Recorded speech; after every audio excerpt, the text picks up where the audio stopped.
అరే అమెరికాలో ఉన్నావు కదా, ఒక ఐఫోన్ పంపి, అక్కడ చీప్ అంట కదా. మీ వాడ మీకేంది అమెరికాలో ఉన్నాడు, మీకు పైసలే పైసలు, డాలర్లే డాలర్లు. నా తమ్ముడు అమెరికాలో ఉన్నారు, నీకేంది, నీ లైఫ్ బిందాస్.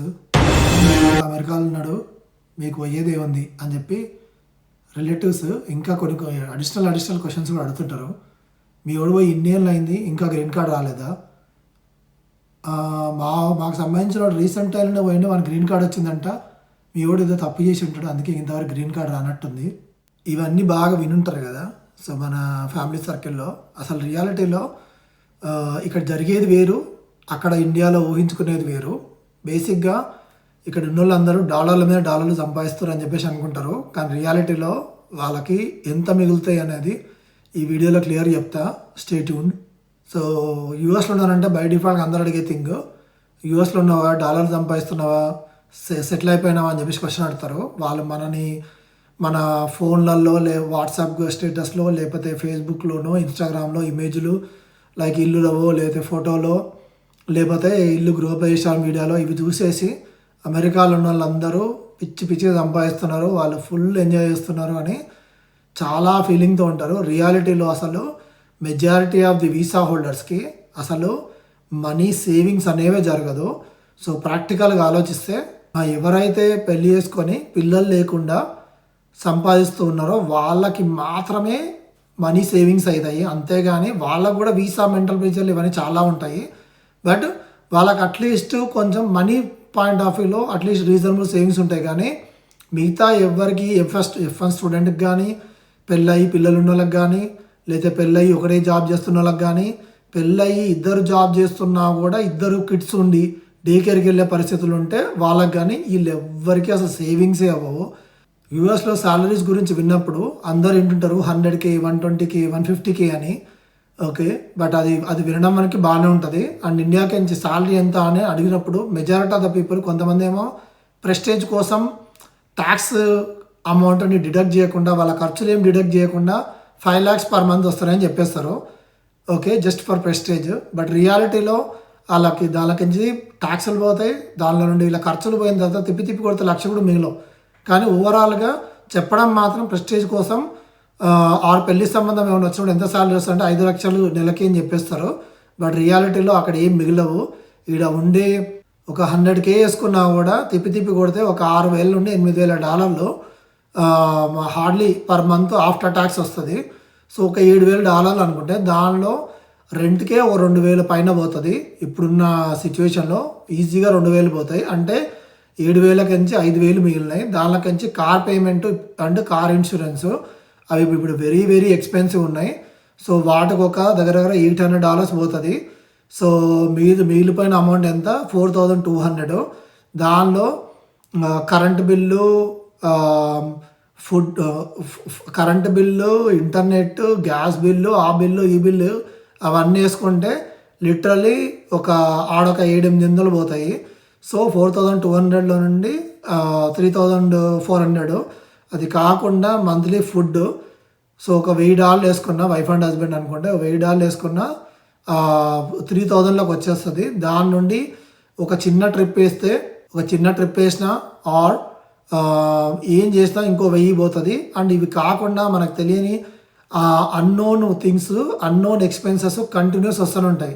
సో ఓవరాల్గా ఒక 100K సంపాదించే పర్సన్కి మరీ గట్టిగా సేవ్ చేసి ఒక $1,500 ఇప్పుడున్న డాలర్ రేటుకి ఒక 1,40,000, 1,50,000 మిగులుతాయి.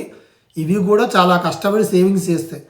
ఓకే, వీటిలో కూడా ఇండియాలో ఫ్యామిలీకి వీళ్ళకి సపోర్ట్ చేసే పరిస్థితి ఉంది. ఎవ్రీ మంత్ పంపించాలి అంటే వీళ్ళకి ఎండ్ ఆఫ్ ది మంత్ 0 ఉంటుంది, అక్కడ ఏముండదు. అండ్ వీళ్ళు ఒకవేళ కష్టపడి ఒక 1 year మొత్తం సేవింగ్స్ చేసుకున్నా కూడా ఆ సేవింగ్స్ ఏవైతే ఉంటాయో, సమ్ ఎమర్జెన్సీ వచ్చి ఇండియాకి ఫ్యామిలీ ఆఫ్ 4 వెళ్ళాలంటే వాళ్ళు ఇయర్ మొత్తం సేవ్ చేసిన మొత్తం అమౌంట్ మొత్తము సింగిల్ ట్రిప్లో అయిపోతుంది.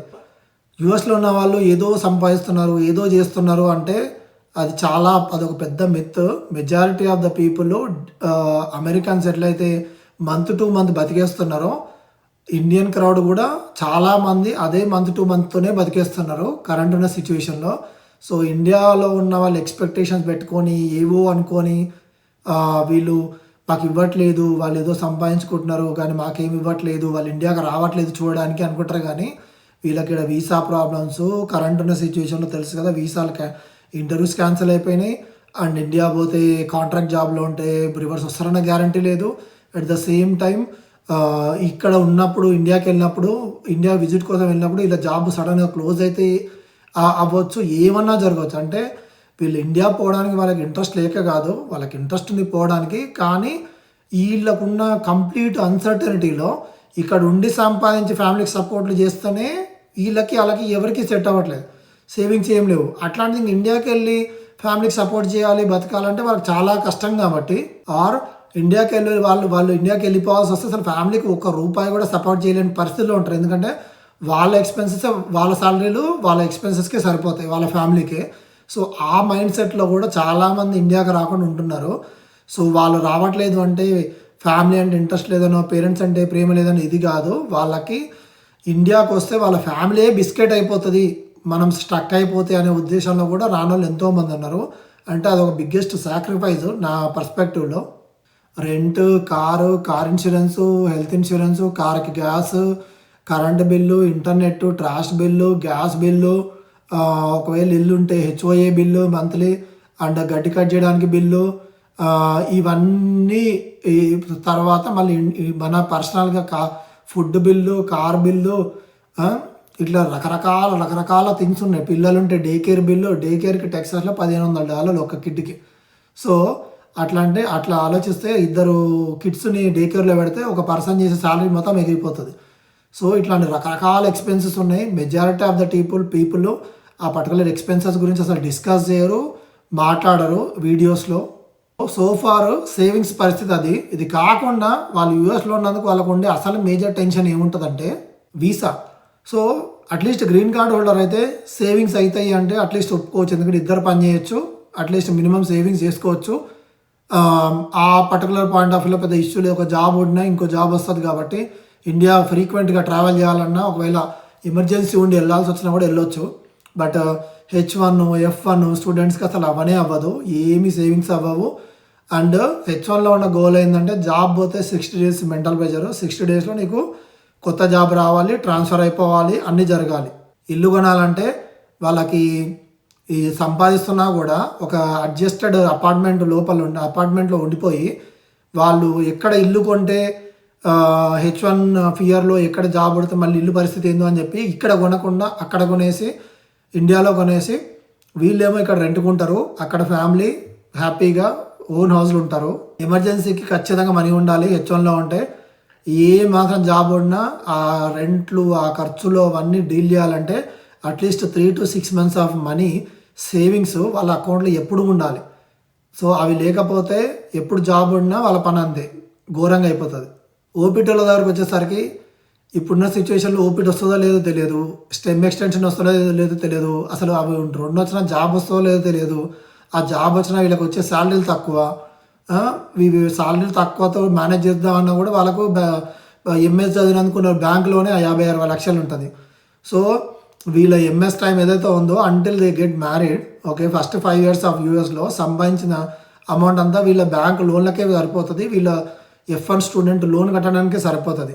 సో ఇది F1 స్టూడెంట్స్కి మేజర్గా కరెంట్ ఉన్న బిగ్గెస్ట్ ప్రాబ్లం ఏంటంటే జాబ్ కొట్టడము. కాంపిటీషన్ ఓవర్గా అయింది. సో వీళ్ళకి కూడా చాలా ప్రాబ్లమ్స్ ఉన్నాయి.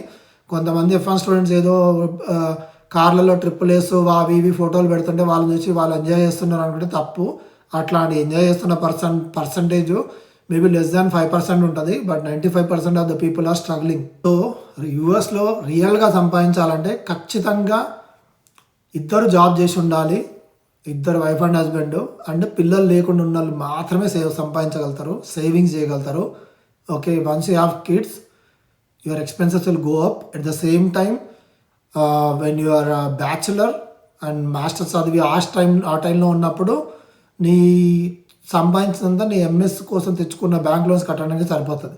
సో అది కాకుండా ఇట్లా ఈ 2 కేటగిరీ కాకుండా ఇండియాకి నుంచి H1లో ఎట్ ద ఏజ్ ఆఫ్ 24, 25 యూఎస్కి వచ్చి H1లో ఒక 5 years 30 వరకు బ్యాచిలర్గానే ఉండి సంపాదిస్తే దెన్ ఆ పర్సన్ దగ్గర సేవింగ్స్ ఉంటాయి. అంతే తప్ప మిగతా ఎవరి దగ్గర సేవింగ్స్ అనేవి ఉండవు. సో యూఎస్లో ఉన్న వాళ్ళందరూ పిచ్చి పిచ్చిగా సంపాదిస్తున్నారు, వాళ్ళు ఎంజాయ్ చేస్తున్నారు, వెరీ రిచ్ లైఫ్ మెయింటైన్ చేస్తున్నారు అని అనుకుంటే మాత్రం అది biggest mistake. At the same time family relatives వీళ్ళందరూ వాళ్ళ పని వాళ్ళు చూసుకుంటే మంచిది. ఇన్స్టెడ్ ఆఫ్ మీ వాడు ఆడున్నాడు మాకు ల్యాప్టాప్ పంపవను, మాకు ఒక ఫోన్ పంపవను, లేకపోతే మీ వాడికి గ్రీన్ కార్డ్ రాలేదా, ఎందుకు రాలేదు, మా వానికి వచ్చింది, లేదా మీ వాడు తప్పు చేసిందేమో అందుకే గ్రీన్ కార్డ్ రాలేదేమో, ఇట్లా అన్ని పనికిరాని సొల్లు పెట్టి ఫ్యామిలీ పేరెంట్స్కి సొల్లు చెప్పి కన్ఫ్యూజ్ చేసి వాళ్ళు వీళ్ళతో మాట్లాడి ఏదో రచ్చ క్రియేట్ చేసే కంటే మీ పని మీరు చూసుకుంటే మంచిది. ఇంకోటి ఏంటంటే పేరెంట్స్ కూడా జస్ట్ బికాజ్ అదర్ పీపుల్కి అట్లా నడిచింది కదా అని చెప్పి మీకు అట్లా నడవాలని రూల్ ఏంది లేదు.